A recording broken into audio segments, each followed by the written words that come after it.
La controverse de Sion de Douglas Reed chapitre 28. L'aberration de M. Balfour. Alors que s'achevait la première décennie du XXe siècle, les signes des tempêtes à venir se multiplièrent. En 1903, le gouvernement britannique avait offert l'Ouganda au sionisme, et Max Nordau avait publiquement prévu la future guerre mondiale, à la suite de laquelle l'Angleterre procurerait la Palestine au sionisme. En 1905, les protocoles révélèrent de façon prophétique l'orgie destructrice du communisme.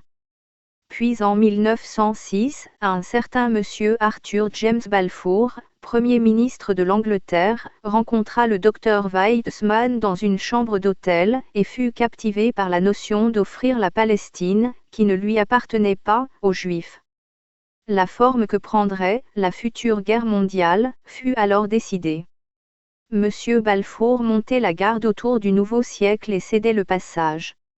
Un autre homme, à sa place, aurait pu le protéger, ou un autre aurait pu faire de même, car en 1906, le mécanisme caché pour exercer une pression irrésistible sur les affaires internationales du moment, Léon Pinsker, 1882, avait apparemment été perfectionné.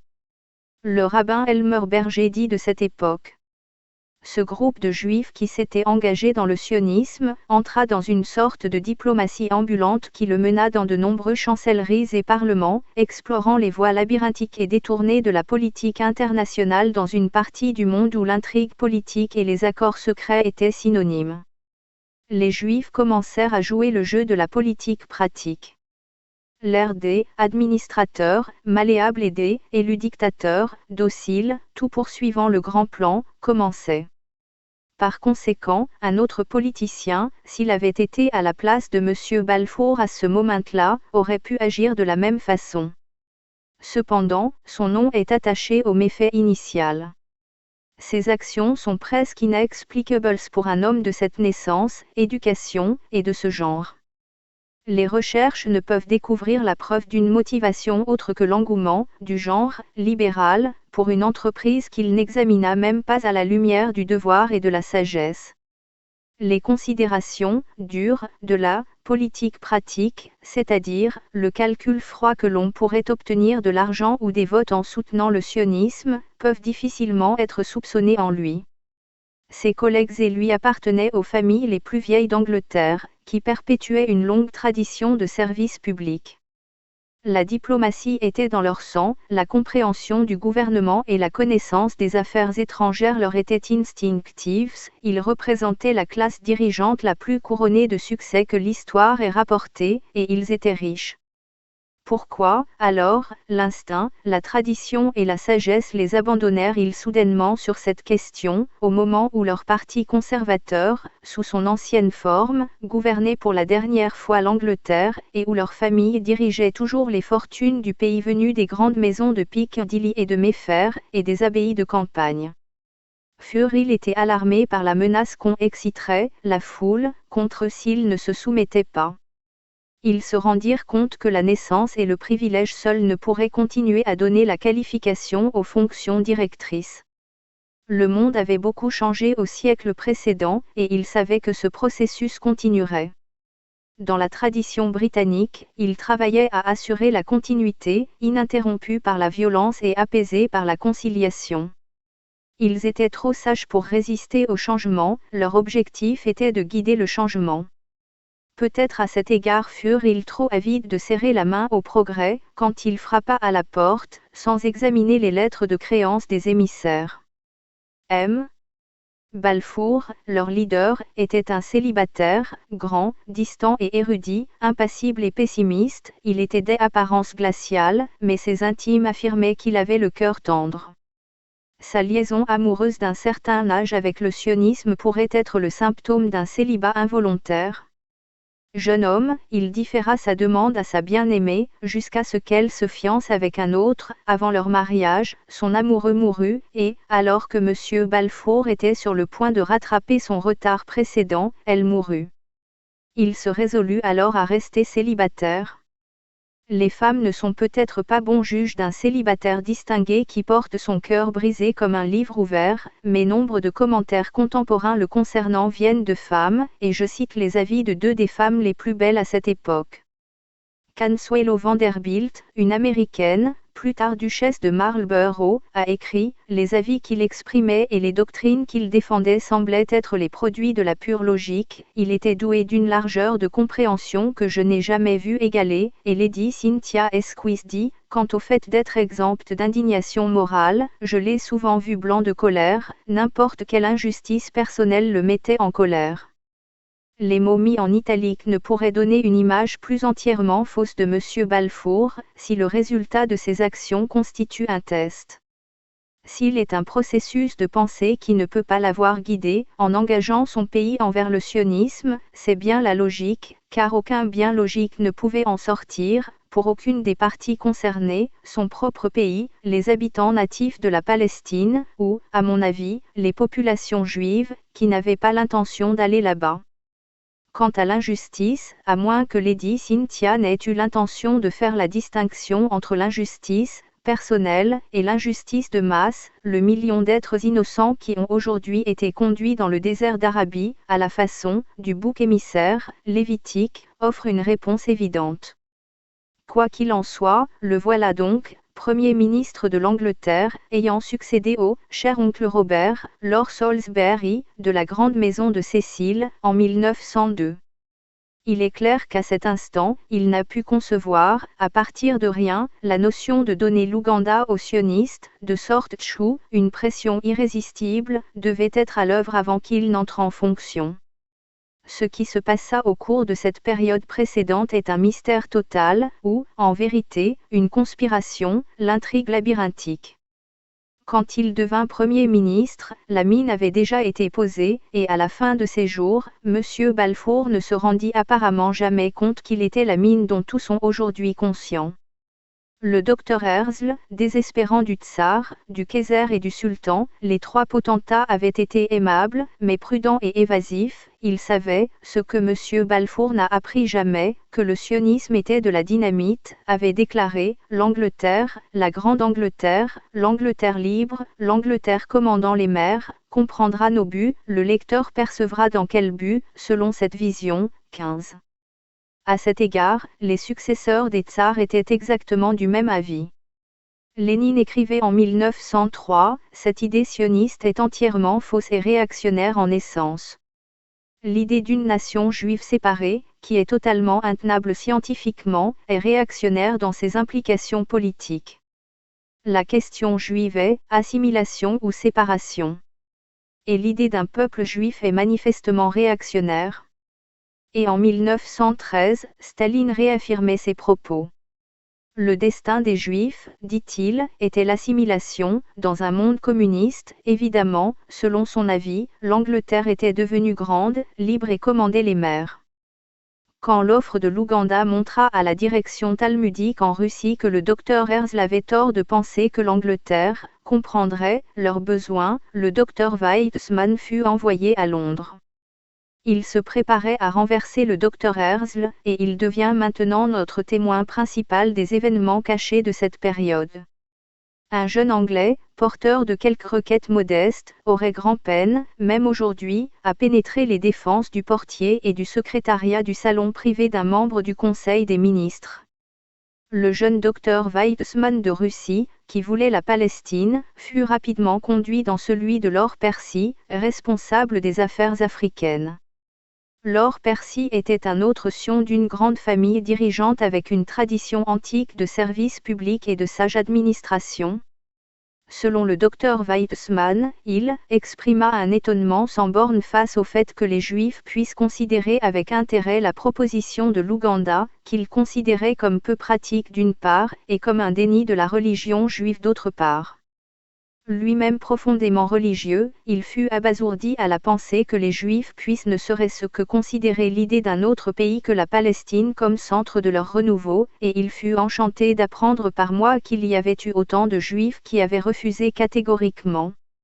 Il ajouta, « Si j'étais Juif, je ne donnerais pas un demi-penny pour la proposition. » Vraisemblablement, le docteur Weizmann n'informa pas Lord Percy du désir unanime des Juifs en Palestine de s'installer en Ouganda.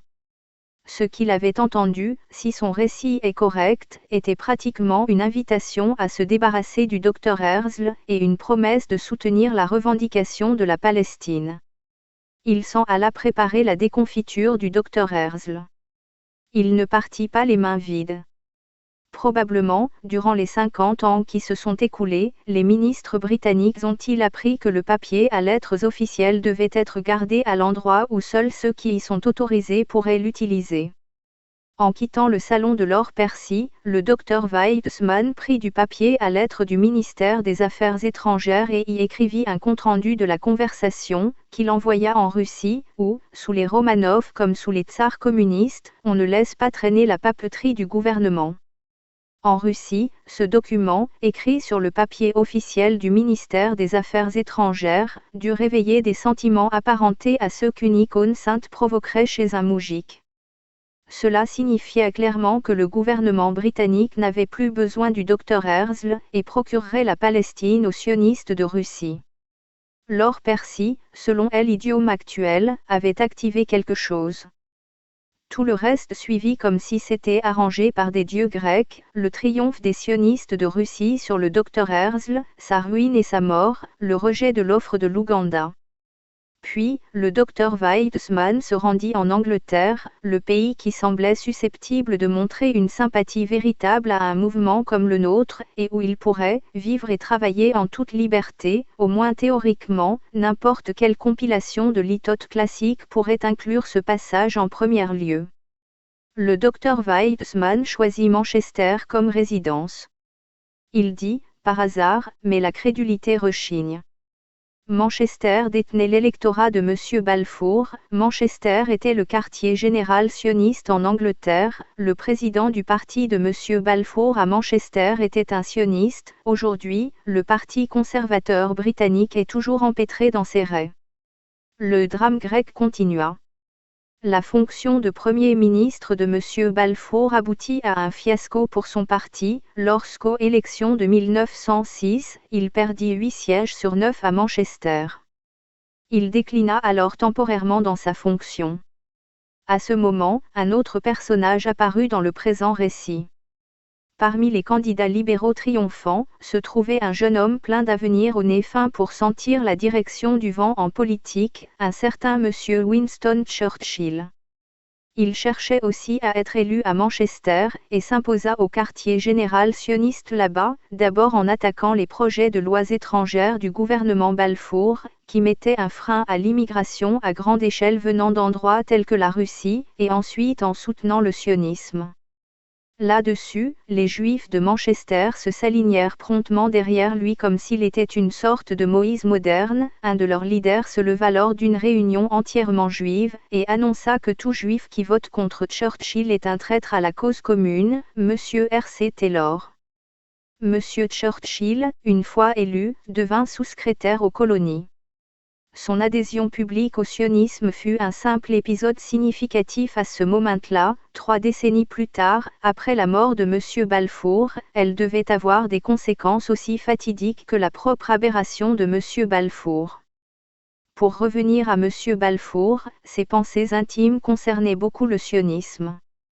À aucun moment, d'après ce que les annales révèlent, il ne pensa aux habitants natifs de la Palestine, dont il allait provoquer l'expulsion dans le désert.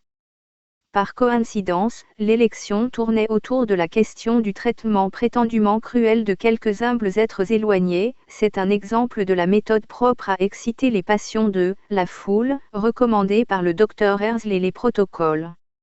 Les électeurs ne connaissaient rien du sionisme et, quand ils y devinrent familiers par la suite, ils ne se soucièrent aucunement des Arabes menacés, parce que cet aspect de la question n'était pas mis sous leurs yeux par la presse alors docile. Cependant, en 1906, leurs sentiments s'enflammèrent à propos de l'esclavage chinois, et, Manchester étant ce qu'elle est, ils en furent fortement indignés. À cette époque, des coulisses chinois étaient liés par contrat à un travail de 3 années dans les mines d'or sud-africaines.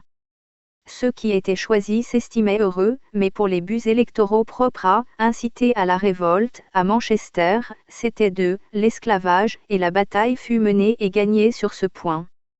Les libéraux victorieux oublièrent l'esclavage chinois immédiatement après le dépouillement des votes, et quand leur tour d'être au pouvoir arriva, ils surpassèrent les conservateurs dans leur enthousiasme pour le sionisme. Ainsi, tandis que les cris sur esclavage chinois, résonnaient à ses fenêtres, M. Balfour, enfermé avec un émissaire sioniste de Russie, prépara quelque chose de pire que l'esclavage pour les Arabes de Palestine. Sa fascination était complète avant que l'entrevue ne commence, comme sa nièce et confidente de toute une vie, Madame Dugdale, le montre. Son intérêt sur le sujet fut aiguisé, par le refus des Juifs sionistes d'accepter l'offre de l'Ouganda. L'opposition réveilla en lui une curiosité qu'il ne trouvait aucun moyen de satisfaire. Il avait demandé à son président à Manchester de comprendre les raisons de l'attitude sioniste. L'intérêt de Balfour pour les Juifs et leur histoire trouva son origine dans l'instruction à l'Ancien Testament de sa mère et dans son éducation écossaise. À mesure qu'il grandissait, son admiration intellectuelle et sa sympathie pour certains aspects des Juifs dans le monde moderne lui semblèrent d'une importance immense. Je me revois, alors enfant, en train d'absorber de lui l'idée que la religion et la civilisation chrétienne étaient redevables au judaïsme d'une dette incommensurable, mal remboursée. Tel était l'état d'esprit de M. Balfour quand il reçut le docteur Weizmann dans une pièce du Queen's Hotel, dans l'humidité et la brume de Manchester, en 1906. La proposition qui était devant lui, si elle était acceptée, signifiait l'ajout de la Turquie, en 1906, aux ennemis de l'Angleterre dans toute future guerre mondiale, et, si la Turquie y était défaite, l'engagement par la suite dans une guerre perpétuelle avec le monde arabe. Mais les calculs d'intérêt national, de principe moral et de diplomatie, si les citations ci-dessus représentent le test, avaient déserté l'esprit de M. Balfour. Il était sous l'emprise d'un intérêt aiguisé, et d'une curiosité insatisfaite, on dirait les impressions romantiques qu'une jeune fille aurait sur l'amour. Il n'avait pas été élu pour décider de quelle dette le christianisme devait au judaïsme, ou s'il décidait qu'une dette était due, pour effectuer son remboursement, avec les fonds d'une tierce partie, à quelque démarcheur électoral prétendant au titre pour récolter des fonds. S'il y avait une quelconque dette identifiable et une quelconque cause rationnelle qui liait son pays à cette dette, et qu'il pouvait l'en convaincre, il aurait pu avoir un bon argument. Au lieu de cela, il décida à titre privé qu'il y avait une dette, et qu'il avait le droit de choisir, parmi des prétendants, en faveur d'un visiteur de Russie, quand la masse des Juifs d'Angleterre rejetait toute notion d'une telle dette. L'histoire ne mentionne pas chose plus étrange. Le docteur Weizmann, 40 ans plus tard, rapporta que M. Balfour, qu'il avait rencontré, n'avait que la notion la plus naïve et rudimentaire du mouvement, il ne connaissait même pas le nom du docteur Herzl, le plus proche auquel il pouvait arriver étant Dr. Röhrs. M. Balfour était déjà emporté par son enthousiasme pour la cause inconnue. Il posa des objections formelles, mais apparemment uniquement pour le plaisir de les entendre repousser, comme une fille pourrait objecter à la fugue amoureuse qu'elle désire secrètement. Il fut très impressionné, comme le dit le docteur Weizmann, quand son visiteur dit « Monsieur Balfour, supposons que je doive vous offrir Paris au lieu de Londres, le prendriez-vous » ? « Mais, docteur Weizmann, nous avons Londres, répondit-il. Le docteur Weizmann répliqua, mais nous avions Jérusalem, quand Londres n'était qu'un marécage. M. Balfour estime apparemment que c'était la raison concluante pour laquelle les Juifs ashkénazes de Russie devaient être déplacés en Palestine. Cependant, le seul groupe de Juifs dont il avait un droit quelconque de considérer l'intérêt, ceux d'Angleterre, avait travaillé dur pour le dissuader de se faire empêtrer dans le sionisme, et il émit une dernière et faible objection, c'est curieux, Dr. Weizmann, les Juifs que je rencontre sont tout à fait différents. Le docteur Weizmann répondit, Monsieur Balfour, vous rencontrez le mauvais type de Juif. M. Balfour ne remit plus jamais en doute la prétentino des sionistes de Russie à être le bon type de Juif. Ce fut par cette conversation avec Weizmann que je vis que la forme juive du patriotisme était unique. C'était le refus absolu de Weizmann de ne serait-ce que l'examiner, la proposition de l'Ouganda, qui m'impressionna. À ces mots, Madame Dagdale ajoute le commentaire, plus Balfour pensait au sionisme, plus son respect pour lui et sa croyance en son importance grandissaient. Ces convictions prirent forme avant la défaite de la Turquie dans la Grande Guerre, transformant l'avenir entier pour les sionistes. Il transforma aussi l'avenir entier pour tout l'Occident et pour 2 générations de ses fils. À cette réunion dans une chambre d'hôtel en 1906, la prophétie faite par Max Nordau en 1903 sur la forme de « la future guerre mondiale » reçut son accomplissement. À mesure que cette guerre approchait, le nombre des hommes publics de premier plan qui soutenaient en secret le sionisme grandit rapidement. Ils se firent en fait co-conspirateurs, car ils n'informèrent le public d'aucune intention concernant la Palestine. Personne à l'extérieur du cercle intérieur de l'intrigue labyrinthique ne savait qu'il avait une intention à l'esprit et qu'elle serait menée dans la confusion d'une grande guerre, quand l'examen parlementaire et populaire des actes de la politique nationale serait en suspens. Le dissimulation observée estampille le processus comme étant un processus conspirateur, originaire de Russie, et il porta ses fruits en 1917. La réunion suivante entre le Dr Weizmann et M. Balfour eut lieu le 14 décembre 1914. 16. Un exemple de la difficulté de tirer les faits au clair dans cette affaire, Madame Dagdale cite le Dr Weizmann comme ayant dit « ne le revit pas avant 1916 », mais contredit cette déclaration par une autre déclaration faite par elle, le 14 décembre 1914, le Dr Weizmann avait un rendez-vous avec Balfour. Cette mention implicite d'une seconde rencontre à cette date semble être confirmée par la propre déclaration du Dr Weizmann, qu'après avoir vu M. Lloyd George le 3 décembre 1914, il donna immédiatement suite à la proposition de Lloyd George de voir M. Balfour. La Première Guerre mondiale venait alors de commencer. L'armée de métier britannique avait presque été anéantie en France, et la France elle-même risquait la catastrophe, tandis que seule la marine britannique se tenait entre l'Angleterre et les dangers les plus graves. Une guerre, coûtant à la Grande-Bretagne et à la France environ 3 millions de vies, se profilait, et la jeunesse de Grande-Bretagne se précipitait pour rejoindre la bataille. On supposait que la grande cause était celle du renversement du militarisme prussien, la libération des petites nations, et le rétablissement de la liberté et de la démocratie. Balfour devait bientôt être rétabli à son poste. Ses pensées, quand il rencontra de nouveau le Dr Weizmann, étaient apparemment loin de la grande bataille en France. Son esprit n'était pas avec son pays ou son peuple. Il était avec le sionisme et la Palestine. Il débuta sa conversation avec le Dr Weizmann en disant « Je pensais à cette conversation que nous avions eue en 1906, et je crois que quand les armes se seront tues, vous pourrez obtenir votre Jérusalem. » Les gens qui vécurent cette époque-là peuvent se rappeler du moment et voir combien ces pensées de M. Balfour étaient éloignées de tout ce qu'eux-mêmes supposaient être en jeu.